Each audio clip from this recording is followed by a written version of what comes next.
आगे बढ़ेंगे। आरजेडी पूरे बिहार में राज्य सरकार के खिलाफ राज्यव्यापी धरना दे रहा है और बिहार के कुछ इलाकों में पार्टी कार्यकर्ता सड़कों पर उतरने लगे हैं।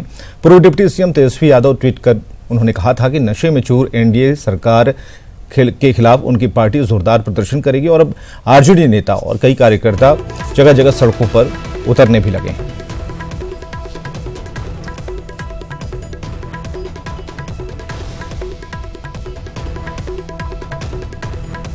तो एनडीए सरकार के खिलाफ आरजेडी का हल्ला बोल, और ये तैयारी पहले से ही थी। और गैंगरेप और सरकार की नीतियों के खिलाफ आरजेडी का प्रदर्शन जारी है। एनडीए के खिलाफ आरजेडी का राज्यव्यापी आंदोलन देखने को मिल रहा है।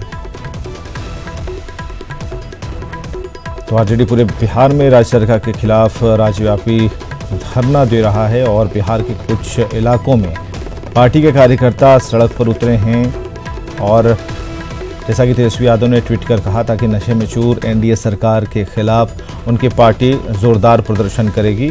तो वो चीज़ें क्या किस तरीके से धरातल पर हैं, आनंद अमृतराज हमारे साथ जुड़े हुए हैं, उनसे बात करेंगे। आनंद, आरजेडी ने राज्य सरकार की नीतियों के खिलाफ, गैंगरेप के खिलाफ, इन सभी मामलों के खिलाफ प्रदर्शन करना शुरू किया है। और इससे पहले तेजस्वी ने जो ट्वीट किया था, उन्होंने एनडीए को नशे में चूर बताया था और उन्हीं के खिलाफ इन्होंने कहा था कि पार्टी आंदोलन करेगी, हल्ला बोल करेगी।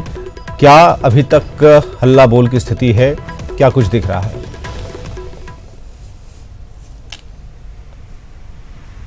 देखिए विवेक, इस वक्त मैं गर्दनी बाग में हूँ, जो धरना स्थल माना जाता है। जिस भी राजनीतिक पार्टी को अगर अपने विरोधियों के खिलाफ धरना प्रदर्शन करना रहता है, वो गर्दनी बाग में इस धरना स्थल पे पहुँचते हैं।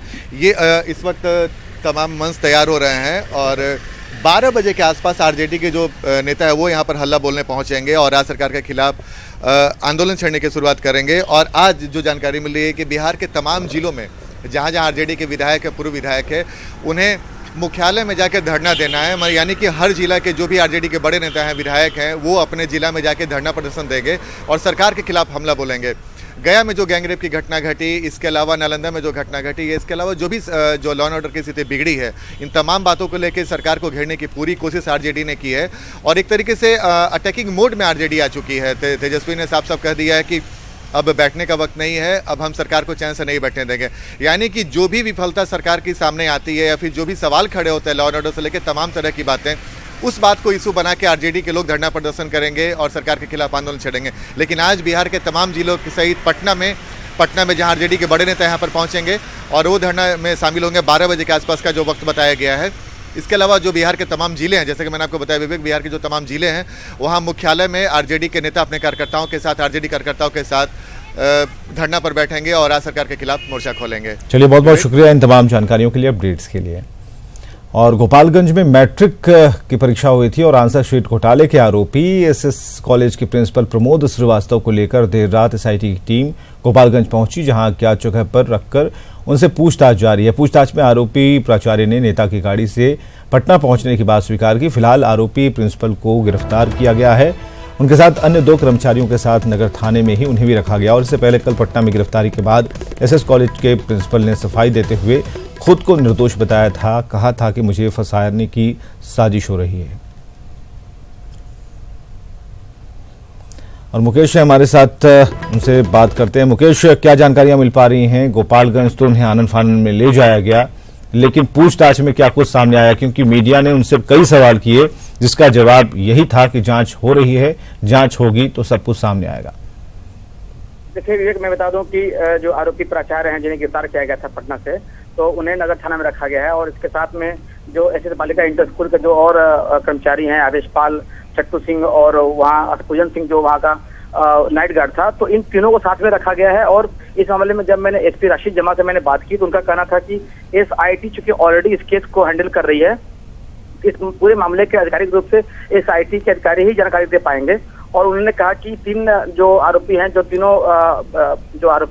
इन तीनों को नगर थाना में रखा गया है, इनसे पूछताछ की जा रही है। और पूछताछ में क्या कुछ खुलासा हो पाया है और क्या कुछ कार्रवाई की जा रही है, इन्होंने साफ इनकार कर दिया। विवेक, चलिए, बहुत बहुत शुक्रिया इन तमाम अपडेट्स के लिए। तो प्राचार्य ने अभी भी इनकार का ही सहारा लिया है। साफ तौर पर इनकार कर रहे हैं कि उनकी संलिप्तता इन सब मामलों में नहीं है। जांच होनी चाहिए जिसमें सब कुछ साफ हो पाएगा। गोपालगंज में आंसर शीट घोटाले पर जेडीयू नेता राजीव रंजन ने कहा है कि इससे बिहार की बदनामी हो रही है। उन्होंने सरकार से अपील की है कि दोषियों को किसी भी हालत में नहीं छोड़ा जाए।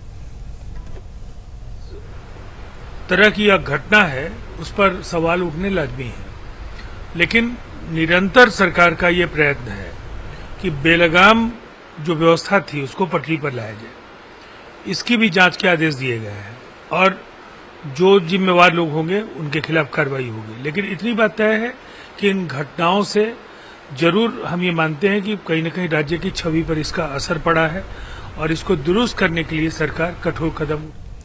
पीएम नरेंद्र मोदी ने आज किसानों के साथ संवाद किया, जिसमें देश भर के 600 जिलों के किसान पीएम के संवाद के दौरान मौजूद थे। इसी दौरान गया के मानपुर में कृषि विज्ञान केंद्र में बिहार के कृषि मंत्री प्रेम कुमार भी मौजूद थे और उन्होंने पीएम का संवाद सुना। कृषि विज्ञान केंद्र केवीके एवं देश के आपके चेहरे की मुस्कान, आपका उमंग, भारत खाद्यान्न के मामले में आत्मनिर्भर हो, इसके लिए हमारे किसान भाइयों बहनों ने अपना खून पसीना एक कर दिया। लेकिन समय के साथ